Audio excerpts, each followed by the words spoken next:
Bonjour! Vous êtes nombreux, ça nous fait plaisir de vous accueillir pour ce grand dévoilement de la planification stratégique que l'équipe municipale, avec les élus, ont travaillé dans la dernière année. Le processus vous sera expliqué là, de fond en comble un peu plus tard, mais avant de débuter, j'aimerais saluer quelques élus, en fait, qui sont avec nous cet après-midi. Il y a Mme Marie-Ève Mondard qui est à l'arrière, Mme Lucie Ouellette, Mme Lynne Clermont, Mme Josée Castonguay, Monsieur François Boisjoli, les femmes d'abord, François, quand même, et Monsieur André Villeneuve, maire de Lanoraie. Donc, je me présente, Josiane Laporte, je suis la directrice du service de la vie citoyenne à la municipalité. Donc, c'est sans plus tarder, en fait, je vais être votre maître de cérémonie pour cet après-midi, mais c'est sans plus tarder qu'on va écouter une courte vidéo que vous avez sans doute vue passer sur les réseaux sociaux. Lanoraie. Osons agir, osons construire. Des espaces pour grandir. Une biodiversité protégée. Une collectivité unie. Un plan d'action concret. Le 26 août prochain, venez découvrir la nouvelle planification stratégique de votre municipalité.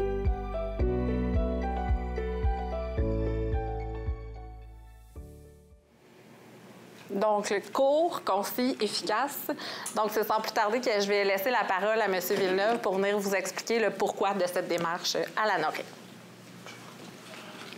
Alors, bonjour tout le monde. Très heureux de vous voir. Et oui, effectivement, court, concis, efficace, ça parlait de la vidéo, pas de ce que je vais vous parler. Mais je vais essayer d'être court, être concis et efficace aussi. D'abord, vous dire, c'est pas anodin si on parle de nouvelles ou nouveaux plans stratégiques, parce que si on remonte dans le temps, on se reporte lorsque, pour certaines personnes ne sont pas au courant, là, mais il y avait 2 municipalités avant le 6 décembre 2000. Il y avait le village puis la campagne. Le 6 décembre 2000, il y a eu regroupement des 2 municipalités pour faire Lanoraie. Donc, devenir Lanoraie, donc le territoire que l'on connaît tous. Et suite au regroupement, on a lancé à l'époque un exercice de démocratie participative qui a débouché en 2003 sur un plan stratégique, un plan d'ensemble, un plan de développement. Bref, c'est un peu l'amalgame de tout ça.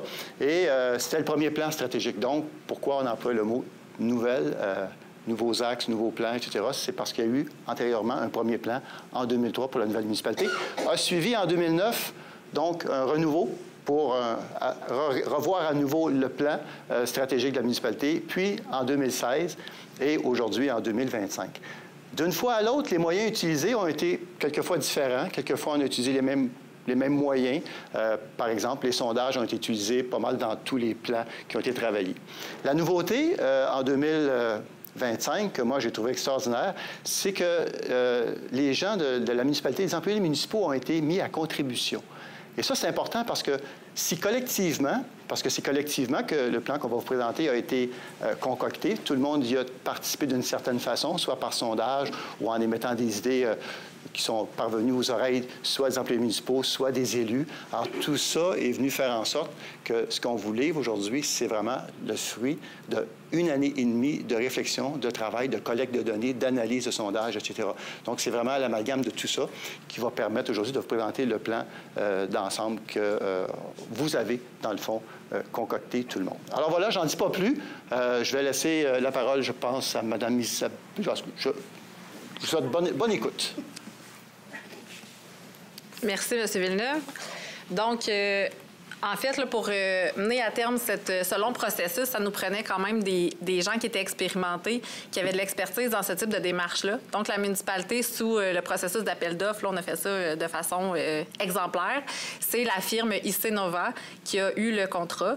Donc, on est accompagné de la consultante, Mme Isabelle Champagne, qui a accompagné l'équipe municipale et les élus et qui s'est occupée aussi là, de tout le processus durant la planification stratégique. Donc, elle va vous expliquer toutes les étapes qui ont été réalisées. Merci. Bonjour, moi, je vais me lever. En fait, j'ai eu le mandat de vous raconter, en fait, l'ensemble de la démarche. Fait que l'idée que j'ai eue, c'est de vous présenter ça comme une histoire, tout ce qui est le processus. Alors, bien, premièrement, l'histoire, elle a été vécue sur une période de 12 mois qui a débuté en avril 2024.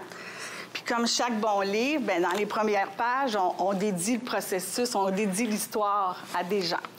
Alors, moi, je la dédierais, en fait, aux citoyens et aux citoyennes de Lanoraie, aux élus, aux employés municipaux, aux partenaires qui ont collaboré à la démarche et un peu plus personnellement, je vous dirais à ma grand-mère Maria. Ma grand-mère Maria, pour ceux qui m'ont entendu parler depuis le début de la démarche, elle a vécu ici, à Lanoraie, jusqu'à l'âge de 103 ans. Ce qui fait que je suis aussi très attachée dans la démarche qu'on a fait ensemble. L'autre élément aussi qu'on retrouve dans un livre, des fois, c'est le préambule, qui explique un peu comment l'histoire se cadre. Alors, j'aime bien aussi expliquer, sans aller dans les grands termes, de quoi il s'agit lorsqu'on parle de planification stratégique. Des fois, quand on est citoyen, on ne voit pas que ça change grand-chose dans notre vie de tous les jours, mais quand on vient pour prendre des décisions, entre autres au niveau du conseil municipal et au niveau des employés et de la direction, c'est beaucoup plus facile lorsqu'on a une vision commune. On prend moins des décisions que j'appelle popcorn, mais bien dans l'intention de valeur, de mission et de vision qu'on a déterminées. Fait que pour une municipalité, en fait, c'est plus qu'un outil c'est un outil qui est incontournable pour planifier, structurer et organiser son développement, autant celui du territoire que celui de sa propre organisation elle-même. Alors, j'ai omis de vous mentionner que mon histoire, elle a 3 chapitres. Fait que le premier chapitre, elles sont courts, inquiétez-vous pas, vous n'avez pas pour 3 heures. Le premier chapitre, il s'appelle « Lanoraie change et son environnement aussi ». En fait, c'est la partie à laquelle j'inscrirais le diagnostic, parce que ce que je vous explique, c'est la démarche. Fait que les premières étapes, la première étape, le premier chapitre, il y a un diagnostic sérieux et rigoureux qui a été fait. Un des premiers éléments qui a été mis en place, c'est le sondage auprès de la population qui a été fait par la firme Léger sur la qualité des services, à laquelle plusieurs personnes ont répondu. Je vais laisser M. Maheu vous parler de chiffres. Ensuite, on a mis en place des groupes de discussion avec des organismes, les gens d'affaires, avec les enfants aussi qui fréquentent les camps de jour, puis avec les adolescents. On a également réalisé des ateliers de travail avec l'équipe de direction de la municipalité, puis ça nous a permis d'identifier les forces, les faiblesses, les opportunités puis les menaces de différents termes qui composent une municipalité. Et il y a également eu aussi des sondages auprès des employés qui ont été faits sur les thèmes de la satisfaction au travail, sur l'engagement, la motivation, excusez-moi, et l'efficacité au travail. Et de ça nous a permis de prendre ce que j'appelle souvent une photo Polaroid. Ça veut dire une photo dans un instant où l'analyse a été faite entre les différents moments, à partir de l'ensemble des informations qui ont été récoltées, ce qui a mené au dépôt d'un rapport de bilan d'analyse du diagnostic. Fin du chapitre 1. Le deuxième chapitre, il s'appelle « Mieux se définir pour mieux se choisir ».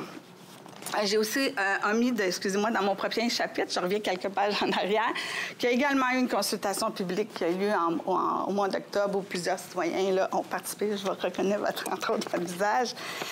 Mon deuxième chapitre, on fait une photo de... À partir de la photo qu'on a faite, là, on se donne une vision, on se donne des valeurs, puis on se donne une mission pour notre organisation. Puis ça va servir vraiment des fondements du plan d'action pour les prochaines années. Jusqu'à là, on va me suivre bien. Alors, les valeurs, eux autres, ils servent vraiment de la fondation éthique qui guide chacune des décisions. Tantôt, je vous ai parlé là, des décisions qui peuvent parfois être sans cohérence et sans sens. Ça n'arrive pas ici, au Québec, là. Ailleurs, mais jamais quand même, vous le précisez. La mission, elle précise le rôle fondamental de la municipalité puisqu'elle souhaite accomplir pour sa communauté. Mais bien entendu, avec le input et les commentaires que la communauté lui transmet puisqu'elle souhaite avoir chez elle. Et la vision, ça projette la municipalité vers l'avant. Ça l'exprime l'ambition collective et le rêve qu'elle souhaite atteindre. Puis l'ensemble de ces repères-là, bien, ça nous permet de créer un cadre qui est cohérent, qui nous permet de définir des actions par la suite. Fait que si on s'appuie là-dessus, comment on a fait, en fait, pour travailler sur les valeurs, mission, vision? En fait, c'est à partir du premier chapitre que je vous ai dit. On a travaillé en équipe, ça veut dire avec les élus, avec l'équipe administrative, l'équipe de direction, pour définir les valeurs, la mission et la vision des prochaines années sur lesquelles s'appuie le plan stratégique. Puis l'ANORE, elle a donc décidé par la mise en place de cette démarche-là de se doter d'une vision mobilisatrice. En fait, vous avez plusieurs personnes y ont participé. Puis elle se veut durable, cette mobilisation-là. C'est une façon aussi de mieux gérer nos ressources, d'anticiper les défis. Dieu sait qu'il y en a. Puis juste pour vous rappeler que dans ces démarches-là, le reste du monde continue à tourner. Moi, je me rappelle bien qu'on était en pleine inondation aussi, à une étape, dans certaines étapes. Mais cette démarche-là, c'est en plus du quotidien, puis en plus de ce qui peut se produire autour de nous. Fait que ça demande vraiment, je vous dirais, un engagement au niveau des élus, un engagement au niveau des employés pour de croire à ce que c'est une possibilité. Ce qu'on va les mettre là, c'est pour le bien de la population, pour la qualité de vie, pour l'améliorer. Puis on souhaite y contribuer de façon significative, mais pas tout seul.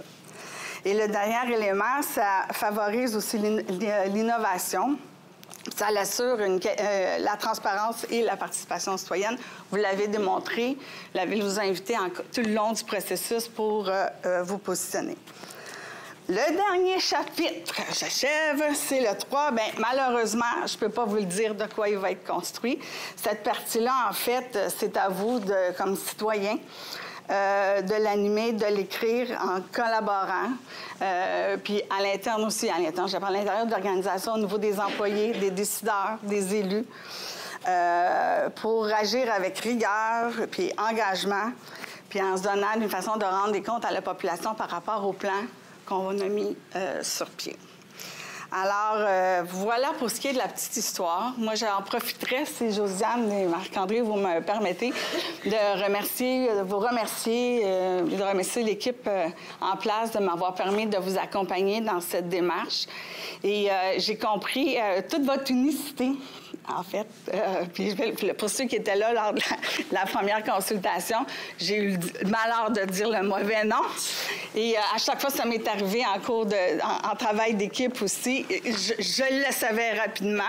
Je vous le dirai pas aujourd'hui. J'ai fait beaucoup d'efforts pour pas le mentionner. Mais pour moi, dans cette démarche-là, il y a l'unicité puis votre volonté de rester distinct dans un environnement qui change aussi autour de vous, mais de ne pas être comme les autres. Et je vous remercie beaucoup de votre collaboration et de votre partage. Voilà.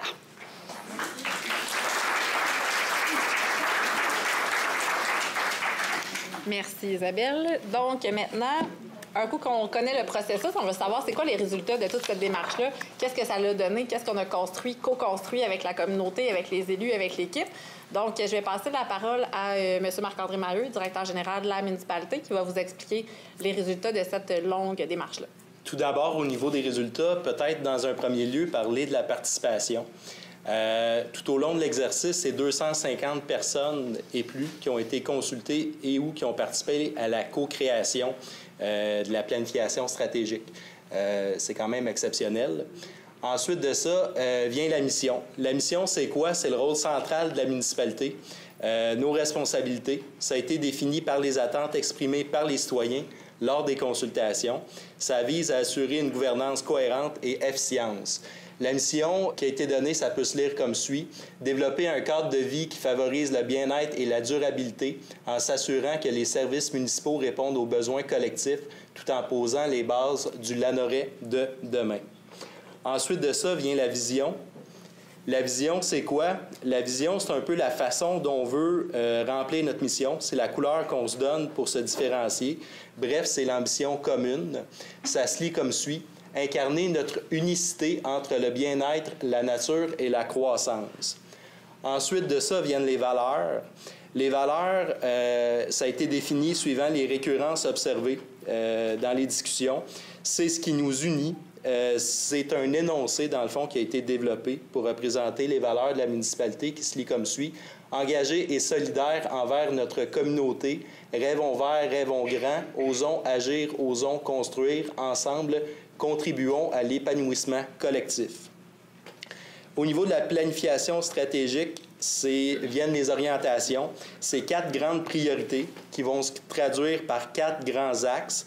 L'environnement, l'économie, la qualité de vie et les citoyens, qui se déclinent comme suit. Une municipalité qui respecte et met en valeur son milieu dans une perspective durable. Une municipalité active et engagée dans un développement équilibré. Une municipalité attrayante pour sa qualité de vie riche, vivante et diversifiée pour tous. Et finalement, un axe transversal qui est les citoyens et citoyennes au cœur des préoccupations de la vie municipale. Également, je profite de mon temps de parole pour remercier les citoyens, les partenaires, les élus, les employés, nos consultants qui ont participé à l'exercice. J'en profite également pour remercier des gens qui se sont impliqués plus directement à certaines étapes clés du processus, des partenaires du milieu économique, Michael et Daniel Goyette de chez Entreprise Daniel Goyette, Richie Laurando d'investissement du LUD Laurando, Guillaume Gingras d'Excavation G. Gingras, Julie Bourgeois de la pharmacie Julie Bourgeois, des partenaires sociaux et communautaires, M. Doiron du Club de l'Âge d'Or, Mme Brouillette de la Maison des Jeunes, Mme Piché d'Action Famille, Mme Desrosiers du Carrefour Émilie, Mme Allard du CPE aux Portes du Matin, Mme Martin de l'École primaire La Source d'Autré, Mme Giard de la Sûreté du Québec. Donc, c'est ce que j'avais à dire. Merci. Donc, en fait, le dévoilement de la planification stratégique tire à sa fin. Par contre, avant de vous laisser aller, je veux juste prendre quelques instants. Là, à la fin de... Bien, quand vous quitterez, on va vous remettre une brochure, celle-ci. En fait, cette brochure-là... on a cru bon d'en faire imprimer quelques exemplaires. C'est en fait un gros résumé de qu'est-ce qui vient de vous être présenté cet après-midi. Donc, vous allez retrouver les missions, visions, valeurs de la municipalité. Vous allez trouver les 4 grands axes aussi. À ça, naturellement, là, on a un plan d'action aussi. Naturellement, la municipalité, ça va se décliner, oui, en 52 actions qui sont concrètes, qui ont été rédigées en équipe, qui sont partagées aussi avec les élus. Vous ne les avez pas, par contre, mais la municipalité va s'assurer de vous les communiquer lorsqu'elles se réaliseront sur 5 ans. C'est une période de 2025 à 2030, donc il faut se laisser le temps de faire cette réalisation-là, de ces 52 actions-là. Donc, je vous remercie de votre présence, puis je passe le mot de la fin, la parole à M. Villeneuve pour le mot de la fin. Merci, Josiane. Bien, j'imagine que il y a des gens qui ont sûrement quelques questions. Moi, je permettrais, parce que je pense que ça va de soi, s'il y a des gens qui ont des questions, commentaires, on est prêt à les entendre. Je vous laisse la parole, s'il y en a qui veulent intervenir. Mais il va y avoir une suite à ça, comme ça va être présenté quand? Bien, la suite, dans le fond, vous l'avez entre les mains. Oui. C'est vraiment ça, la suite. Aujourd'hui, c'était vraiment la... C'était, appelez ça une introduction si vous voulez, mais c'était vraiment le dévoilement donc, du plan stratégique qui a été travaillé pendant un peu plus d'une année. Là. OK, planifié pour 2025 à 2030, ça? Exact, c'est 5 ans. Voyez-vous, il y en a eu en 2003, 2009, 2016, et là, la COVID a fait en sorte que ça a été reporté. Et là, on se retrouve en 2025, donc ça a pris 9 ans ce coup-ci. Là. Mais bon, ça a permis peut-être de faire d'autres réflexions aussi en même temps. Ça va pour tout le monde? Merci d'avoir été là. Et puis, on va jaser ensemble. Vous avez le temps de regarder le dépliant qu'on vient de vous remettre. Merci beaucoup. Bonne fin de journée.